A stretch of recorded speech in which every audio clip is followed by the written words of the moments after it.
Hello viewers, welcome back to our channel. இன்றைக்கி நம்ம இந்த வீடியோவில் எந்த கோர்ஸ் பற்றி பார்க்க போகிறோம்? Triple e course. இந்த கோர்ஸ் பற்றி தாங்க பார்க்க போகிறோம்.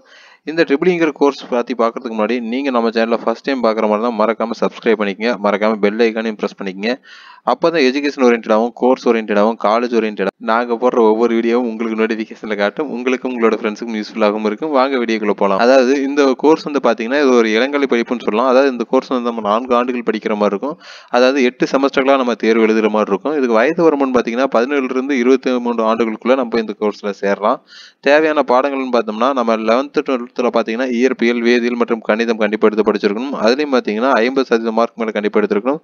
சராசரி கட்டணம் பார்த்தீங்கன்னா 25K அதுக்கு மேலே லேக்ஸ் கணக்கில் இருக்குது. அதை நம்ம எந்த விதமான ஒரு கல்லூரியில் போய் சேர்றோம், எந்த விதமான கல்வி நிறுவனங்களில் போய் சேர்றோம் அப்படிங்கிறத பொறுத்து இருக்குங்க. சராசரி சம்பளம் பார்த்தோம்னா நமக்கு 3 lakhsலேருந்து இப்போ ஏனம் வந்து 3 lakhsலேருந்து அதுக்கு மேலேயும் நிறைய இருக்குது.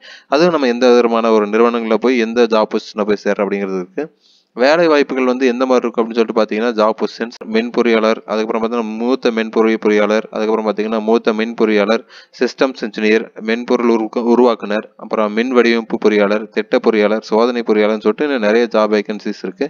எந்த விதமான நிறுவனங்களில் உங்களுக்கு வேலை இருக்குன்னு பார்த்தீங்கன்னா எலக்ட்ரோ மெடிக்கல்ஸ், அப்புறம் கண்ட்ரோல் இன்ஸ்ட்ருமெண்ட்ஸ் உற்பத்தி, பொறியியல் இயற்பியல், அப்புறம் பார்த்தீங்கன்னா வாழ்க்கை அறிவியல், அப்புறம் மின் மற்றும் மின்னணுவியல் சார்ந்த ஆலைகள் அப்படின்னு சொல்லிட்டு நிறைய இடத்துல இருக்கு. அப்புறம் மத்திய அரசு ஆய்வுலையும் பார்த்தீங்கன்னா ஆராய்ச்சி கூடங்கள் நிறைய இருக்கு. பார்த்தீங்கன்னா அங்கேயும் நிறைய இருக்கு. இதை ட்ரிபிள்இன்னு சொல்லப்படுற எலக்ட்ரானிக்ஸ் அண்ட் எலக்ட்ரிக்கல் இன்ஜினியர் பார்த்தீங்க அப்படின்னா மின்சார பொறியியல் பற்றி படிப்பாங்க. அது என்ன அப்படின்னு சொல்லிட்டு படிப்பாங்க. மின்சாரம் அப்படிங்கிறது என்ன அப்படின்னு சொல்லிட்டு அதையும் படிப்பாங்க.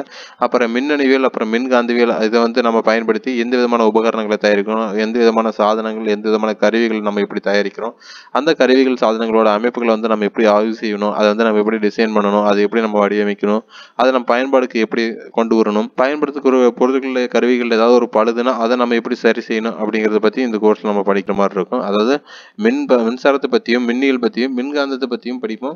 அதை யூஸ் பண்ணி நம்ம பொருட்களை வந்து எப்படி தயாரிக்கிறோம், வடிவமைக்கிறோம், அதை எப்படி பழுதாச்சுன்னா அதை எப்படி நம்ம சரி பண்ணணும் அப்படிங்கிறத பற்றி நம்ம படிக்கிற மாதிரி இருக்கும்.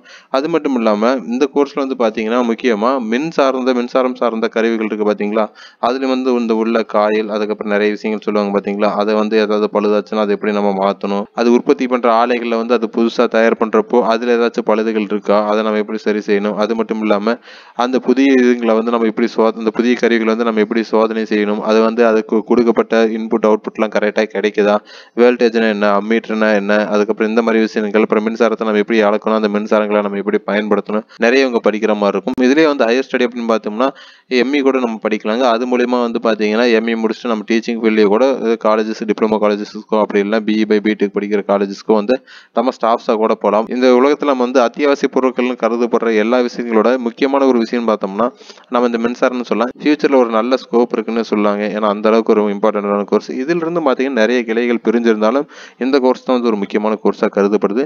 இந்த ஒரு இம்பார்ட்டன்டான கோர்ஸ் வந்து நீங்கள் படிக்கணும்னு நினச்சிங்கன்னா கண்டிப்பாக தாராளமாக எடுத்து படிக்கலாம். ஃபியூச்சர் ஸ்கோப் இருக்கிற நல்ல கோர்ஸ் தான். இந்த கோர்ஸ் வந்து தமிழகத்தின் தலை சிறந்த கல்லூரிகளை நீங்கள் படிக்கணும்னு சொல்லிட்டு நீங்கள் நினச்சிங்கன்னா கண்டிப்பாக ஸ்க்ரீனில் கீழே தெரியற நம்பருக்கு கால் பண்ணுங்கள். நாங்கள் உங்களுக்கு அட்மிஷன்ஸ் பண்ணி கொடுக்குறோம். லோ ஃபீஸில் வித் ஸ்காலர்ஷிப்போட. அதை பற்றின மேலும் டீட்டெயில்ஸ் உங்களுக்கு தெரியணும் அப்படின்னா கீழே டிஸ்கிரிப்ஷனில் வாட்ஸ்அப் கம்யூனிட்டி குரூப் லிங்க் கொடுத்துருக்கும். அதையும் கிளிக் பண்ணி ஜாயின் பண்ணிங்க. தேங்க்யூ ஃபார் வாட்சிங் கைஸ்.